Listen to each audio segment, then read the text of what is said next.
میرے محترم دوستو، آج کے اس نئے دور میں سیاست کی حرکیات تبدیل ہو چکی ہیں، اور صرف سیاست کی تبدیل نہیں ہوئی،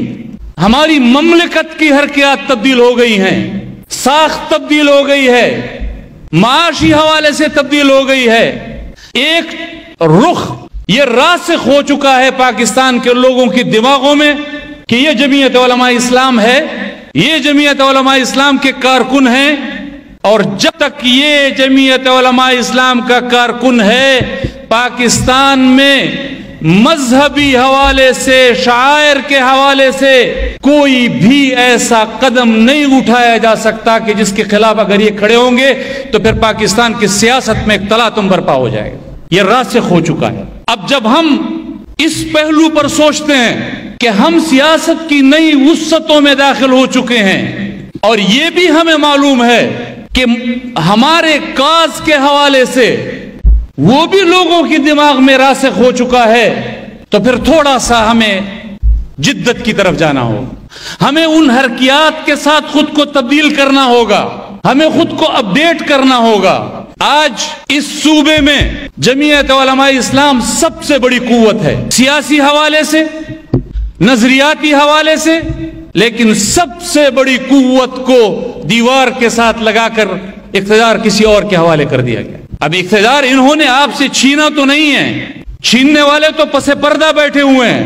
اور ان پس پردہ قوتوں نے آپ سے نہیں چھینا، صرف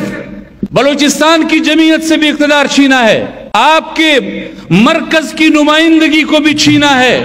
لیکن جو صورتحال اس وقت اس صوبے کو درپیش ہے، بخدا کسی صوبے کو درپیش نہیں۔ آپ امن و امان کو دیکھ لیجئے، رات بہت دور کی بات ہے، آپ سر شام روڈوں پر نہیں نکل سکتے، آپ کے فاٹا کے اضلاع نو گو ایریاز بن چکے ہیں، ہمارے جنوبی اضلاع اکثر تحصیلیں ہماری نو گو ایریاز بن چکی ہیں۔ اس طرح کی صورتحال میں جب بدامنی کا یہ عالم ہوگا اور حکومت چھین کر کسی اور کے سپرد کی گئی ہوگی، تو پھر لازمی بات ہے کہ لوگوں کی نظریں آپ کی طرف اٹھیں گی۔ اگر مجھے یہ دعویٰ ہے، اور برحق دعویٰ ہے، کہ اس صوبے کی سب سے بڑی جماعت بھی جمعیت علماء اسلام ہے، اور یہ بھی کہ اقتدار بھی ہم سے ہی چھینا گیا ہے، تو پھر ان پر رد کرنے کی سب سے پہلی اور بنیادی ذمہ داری اگر ہے تو بحیثیت جمعیت علماء اسلام کے ورکر کی ہماری۔ جو کرپشن کی صورتحال اس وقت اس صوبے کو درپیش ہے، بخدا کرپشن کا لفظ چھوٹا پڑ گیا، ایک ایک ضلع سے اربوں اربوں کے کرپشن کے سکینڈلز آ رہے ہیں، اور ایسا نہیں ہے آپ اور ہم اگر جبرن بھی بندوق بردار ہمارے سروں پر سوار ہو کر ہمارے کسی غریب کے گھر میں زبردستی کھانا کھا لیں، تا حیات وہ بندہ اپنے ان اداروں سے اپنی جان نہیں چھڑا سکتا۔ آپ ان سے پوچھیں تو وہ کہتے ہیں جی یہ تو انہوں نے تو سہولت کاری کی ہے، انہوں نے تو کھانے دیے ہیں۔ اگر کسی پر 100 روپے کے چندے کا الزام لگ جائے تو کہتے ہیں جی ٹیرر فائنینسنگ کی ہے، دہشت گردوں کی امداد کی ہے۔ آپ مجھے بتائیے، یہ ہم نہیں کہہ رہے، یہ آپ نہیں کہہ رہے، یہ پاکستان کا وفاقی وزیر داخلہ کہہ رہا ہے۔ آپ اور ہم اگر کہتے تو شاید الزام کی بات ہوتی، پاکستان کا وفاقی وزیر داخلہ کہتا ہے کہ اس صوبے کا وزیر اعلیٰ بندوق برداروں کو بھتہ دیتا ہے۔ آپ بتائیے کہ 100 روپے کا چندہ دینے والا وہ تو ٹیرر فائنینسنگ میں صبح شام آپ کے اداروں کے چکر کاٹتا رہے، اور جس کے بارے میں وفاق کا وزیر داخلہ کہتا ہے کہ یہ دہشت گردوں کو اور بندوق برداروں کو بھتہ دیتا ہے، وہ ٹیرر فائنینسنگ میں نہیں آتا۔ وہاں آپ کے ادارے کہاں چلے گئے؟ ٹویٹ آج بھی موجود ہے وفاقی وزیر داخلہ کا، آپ ان کے اکاؤنٹ پر دیکھ سکتے ہیں۔ تو اب ہمارا سوال ہے کہ اگر ٹیرر فائنینسنگ جرم ہے، اور جرم ہے، تو پھر یہ بیٹھا ہوا شخص میرے صوبے کا وزیر اعلیٰ کیوں ہے؟ اس بدقسمت صوبے کا وزیر اعلیٰ کیوں ہے؟ اور پھر آپ کا مہمان کیوں نہیں ہے؟ آپ تضاد بیانیاں دیکھیے، یہ بڑا مہذب لفظ ہے کہ میں کہتا ہوں کہ تضاد بیانی، ورنہ شاید منافقت سے نیچے کے الفاظ نہیں ملتے۔ اور ایک طرف نہیں ہے، دونوں طرف ہے۔ پی ٹی آئی کو دیکھیے تو ابتدا میں ان کا موقف لوگوں کے سامنے یہ تھا کہ یہ 9 مئی تو ہم نے نہیں کیا، یہ تو فالس فلیگ آپریشن تھا، یہ تو پاکستان کی افواج نے خود کیا، خود پلان کیا، خود ایگزیکیوٹ کیا اور اس کے بعد الزام ہم پر لگا دیا تاکہ ہم پھنسیں. اور اس دن میرے ساتھ ایک پروگرام میں بیٹھے ہوئے ان کے ایک لیڈر کہہ رہے تھے کہ جی جس نے کیا ہے ان کو پکڑے نا، ساری پارٹی کو رگڑا کیوں دے رہے ہیں؟ تو یہ تضاد آپ دیکھیے، کہیں آپ کہیں فالس فلیگ آپریشن ہے، فوج نے کیا ہے، اور اب آپ کہتے ہیں کہ جنہوں نے کیا ہے ان کو پکڑیں. اور دوسری طرف آپ ہمارے اسٹیبلشمنٹ کا کردار دیکھ لیجئے کہ ہماری اسٹیبلشمنٹ کہتی نہیں کیا کہ جن جن لوگوں نے پریس کانفرنسز کر کے پی ٹی آئی کو چھوڑنے کا اعلان کیا 9 مئی ان کے لیے معاف ہو گئے. اور آج بھی عمران خان کے حوالے سے ان کا موقف یہ ہے کہ جی عمران خان معافی مانگ لے تو پھر ہم سوچ سکتے ہیں. تو پھر ہمارا سوال ہے کہ اگر 9 مئی ریاست کے خلاف بغاوت ہے، اگر 9 مئی آپ اس مملکت کے خلاف بغاوت سمجھتے ہیں، تو پھر ریاست کے خلاف اور مملکت کے خلاف بغاوتیں کیا پریس کانفرنسوں سے معاف ہو جایا کرتی ہیں؟ کیا ریاست کے خلاف بغاوت عمران خان کے معافی مانگنے سے ختم ہو جائے گی؟ اور اس سے زیادہ منافقت کا اندازہ آپ کس بات سے لگا سکتے ہیں کہ 9 مئی کا ایک مجرم تو اڈیالہ کے جیل میں بیٹھا ہوا ہے اور اسی 9 مئی کا دوسرا مجرم ہمارے وزیر اعلیٰ کی کرسی پر بیٹھا ہوا ہے. تو پھر صاف بات ہے کہ بدامنی کو بڑھاوا بھی آپ دے رہے ہیں، تحفظ بھی آپ کر رہے ہیں. اگر آپ کو معلوم ہے کہ اس صوبے کا وزیر اعلیٰ بھتے دیتا ہے اور اس کے باوجود وہ 9 مئی کا مجرم ہے اور اس کے باوجود وہ وزیر اعلیٰ ہے، تو آپ بتائیں پھر میں پشت پناہی کس چیز کو کہوں گا؟ جب آپ کو معلوم ہے کہ ایک ایک ضلع سے 40 ارب کے کرپشن کے کیسز نکل رہے ہیں اور اب یہ دوسرے اضلاع کے کیسز نکلنے شروع ہوں گے تو یہ خربوں تک بات جائے گی. تو آپ بتائیے کہ ایسے لوگوں کو پھر اقتدار پر مسلط رکھنا پھر پشت پناہی کون کر رہا ہے؟ تو آپ مجھے بتائیے، اگر یہ حکومت جس کو ہم جھیل رہے ہیں اس کی پشت پناہی وہی لوگ کر رہے ہیں، تو آپ سب مجلس عمومی کے لوگ بیٹھے ہوئے ہیں، پھر ہمیں سوچنا پڑے گا کہ ہمیں اس کے لیے پھر کون سا انداز اور کون سا راستہ اختیار کرنا پڑے گا. اب یہ آپ کے اور ہمارے سوچنے کا میدان ہے کہ ہم نے اس پر غور کرنا ہے کہ ہم نے اس کے لیے کون سا راستہ اختیار کرنا ہے. آپ اور ہم بری ذمہ نہیں ہو سکتے. ہم اس صوبے کی سب سے بڑی جماعت ہیں، تو پھر لوگوں کی نظریں بھی آپ کی طرف اٹھیں گی، لوگوں کی امیدیں بھی آپ سے وابستہ ہوں گی. اور پھر ایسا نہیں ہے، ابھی سیلاب کی صورتحال میں آپ نے دیکھا، آپ جہاں جہاں یہ آفت آئی ہے، جہاں جہاں کے ہمارے لوگ اس آفت سے گزرے ہیں، ان لوگوں نے اگر کسی کو اپنا مسیحا دیکھا ہے میدان پر تو وہ جمعیت علماء اسلام کے لوگوں کو دیکھا ہے. اگر ان کی مدد کے لیے کوئی آیا ہے تو جمعیت علماء اسلام کے لوگ آئے ہیں. اگر کسی نے ریسکیو کیا ہے تو جمعیت علماء اسلام کے لوگوں نے کیا ہے، انصار الاسلام کے رضاکاروں نے کیا ہے. کسی نے ریلیف دیا ہے تو جمعیت علماء اسلام کے لوگوں نے کیا ہے. اب ریہیبلیٹیشن کے فیز میں بھی اگر آپ کو نظر آ رہے ہیں تو پھر وہ جمعیت علماء اسلام کے لوگ نظر آ رہے ہیں. اور صرف خیبر پختونخوا میں نظر نہیں آ رہے، آپ کو پنجاب کی سرزمین پر بھی اگر ریسکیو میں نظر آ رہے ہیں تو جمعیت علماء اسلام کے لوگ نظر آ رہے ہیں، ریلیف میں نظر آ رہے ہیں تو جمعیت علماء اسلام کے لوگ نظر آ رہے ہیں. اور اب ریہیبلیٹیشن کے موڈ میں بھی جائیں گے تو پھر آپ کو جمعیت علماء اسلام کے لوگ نظر آئیں گے. تو پھر آپ بتائیے کہ لوگوں کی امداد میں، ریسکیو ریلیف کے آپریشن میں بھی لوگوں کی امید کا مرکز آپ ہوں، سیاست کے میدان میں بھی امید کا مرکز آپ ہوں، تو پھر واضح پالیسی دینی پڑے گی ہماری اس مجلس عمومی کو کہ ہم نے کس نہج پر جا کر ان کا راستہ روکنا ہے. اور ایک بات میں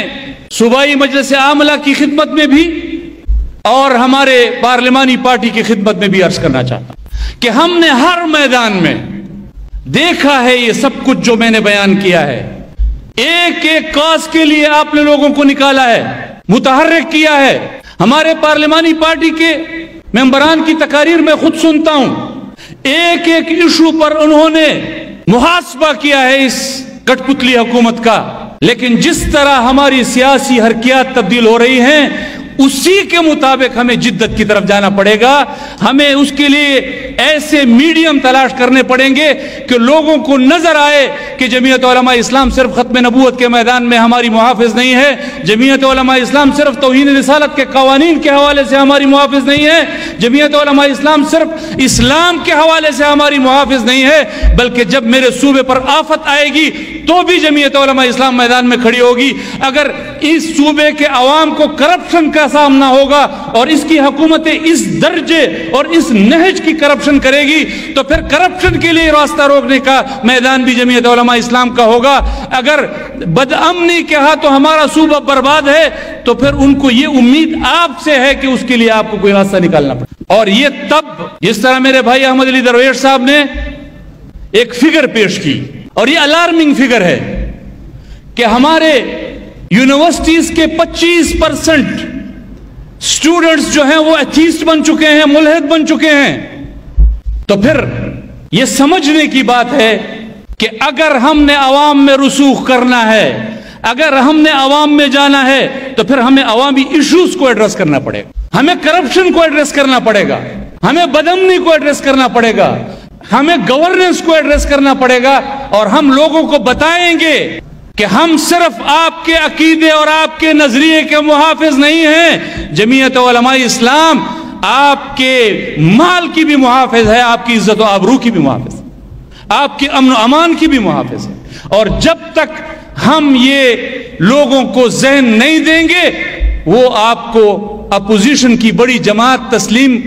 ہوتے ہوئے بھی تسلیم نہیں کرے۔ تو اگر اتنی محنت ہو رہی ہے، جماعت اتنی محنت کر رہی ہے، صوبائی جماعت اس درجے کی محنت کر رہی ہے، تو پھر میں دست گزارش ہے کہ باقاعدہ اس کے لیے ایک تھنک ٹینک قائم ہو جو اس پر سوچے کہ ہم نے کون سا طریقہ ایسے اختیار کرنا ہے کہ ہم نے اس طریقے سے لوگوں کو بتانا ہے۔ میں اس کی ایک چھوٹی سی مثال آپ کے سامنے رکھتا ہوں۔ جس طرح کی اپوزیشن پی ٹی آئی مرکز میں کر رہی ہے اور جس طرح ان کے لوگ، ان کی قیادت جس طرح مینجڈ ہے، اسٹیبلشمنٹ کی کٹ پتلیاں ہیں، ایک ایک کو ہم جانتے ہیں، سب آپ جانتے ہیں، لیکن اس کے باوجود اس دن انہوں نے اعلان کیا کہ جی ہم ایوان میں نہیں بیٹھیں گے، ہم باہر اسمبلیاں لگائیں گے، اور لوگوں کو ایک تاثر دے رہے ہیں کہ اصل اپوزیشن ہم ہیں، حالانکہ ہمیں معلوم ہے کہ آپ کی جتنی بار قیادت بیٹھی ہوئی سب مینجڈ، سب اپوزیشن کی کٹ پتلیاں ہیں، اور جب تک یہ قیادت ہوگی اور جب تک یہ وزیر اعلیٰ بیٹھا ہوگا یہ طے ہے کہ عمران خان کو کسی تھوڑے سی ریلیف کا تصور بھی ممکن نہیں، وہ یہ انشور کریں گے کہ اسی طرح بیٹھے رہیں، ان کی سیاست اس سے چلے گی، لیکن اس کے باوجود ایک تاثر دے رہے ہیں کہ ہم اپوزیشن ہیں، حالانکہ مرکز میں بھی چھوٹی اپوزیشن ہوتے ہوئے بھی ہمارا دعویٰ ہے کہ اگر اصل اپوزیشن ہے تو وہ جمعیت علماء اسلام، ہر ایشو پر اگر حکومت کو ٹکر دی ہے تو پھر جمعیت علماء اسلام نے دی ہے۔ تو آج وہ یہ ٹرکس کر رہے ہیں، اس کو یہ بصری دھوکے جس کو آپٹکس کہتے ہیں یہ لوگوں کو دے رہے ہیں، اور ہم اپنی حقیقت لوگوں کے سامنے نہیں لا سک رہے۔ تو اس چیز کو ذرا تھوڑا سا مینج کرنا پڑے گا، ہمیں جانا پڑے گا، ایک ایک ایسا ایونٹ کرنا پڑے گا کہ یہی کچھ جو وہ کر رہے ہیں اس سے زیادہ بہتر انداز میں ہم صوبائی اسمبلی کے سامنے کر سکتے ہیں۔ 2 گھنٹوں کے لیے ہم روڈ بلاک کریں گے، اور 2 گھنٹوں کے روڈ بلاک کرنے پر ہم اپنی عوامی اسمبلی لگائیں گے، اور ہم لوگوں کو وہ دیں گے کہ جی یہ اصل حکومت نہیں ہے، اصل حکومت یہ ہے۔ تو جس طرح جدت آ رہی ہے، جس طرح انداز نئے ہو رہے ہیں، یہ میری ایک درخواست ہے کہ یہ جو محنت ہو رہی ہے، اتنی اس حد تک محنت ہو رہی ہے، اس محنت کا پھل ہمیں تبھی مل سکتا ہے جب ہم لوگوں کو یہ باور کرا سکیں کہ ہاں ہم آپ کے جان مال عزت و آبرو امن و امان آپ کی گورننس اگر محافظ ہیں تو ہم لوگ ہیں۔ میں آپ کا بہت زیادہ وقت لیا ہے، میں تمام صوبائی مجلس عاملہ کا، ہمارے سارے اضلاع کے عمران و زماں کا، مجلس عمومی کے ممبران کا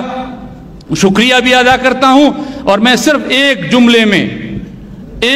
میں میں صرف اتنا آپ کی خدمت میں عرض کرنا چاہتا ہوں، کیونکہ میں اگر اپنے شعبے پر بات کروں گا تو شاید اس انداز میں بات نہ کر سکوں۔ میرا محاسبہ کرنا آپ لوگوں کا کام ہے کہ آپ مجھے بتائیں کہ جہاں یہ کمزوری ہے اس کمزوری کو ٹھیک کرنا ہے، آپ یہاں پر کمزور ہیں تو اس کو اس طرح سے دور کرنا ہے۔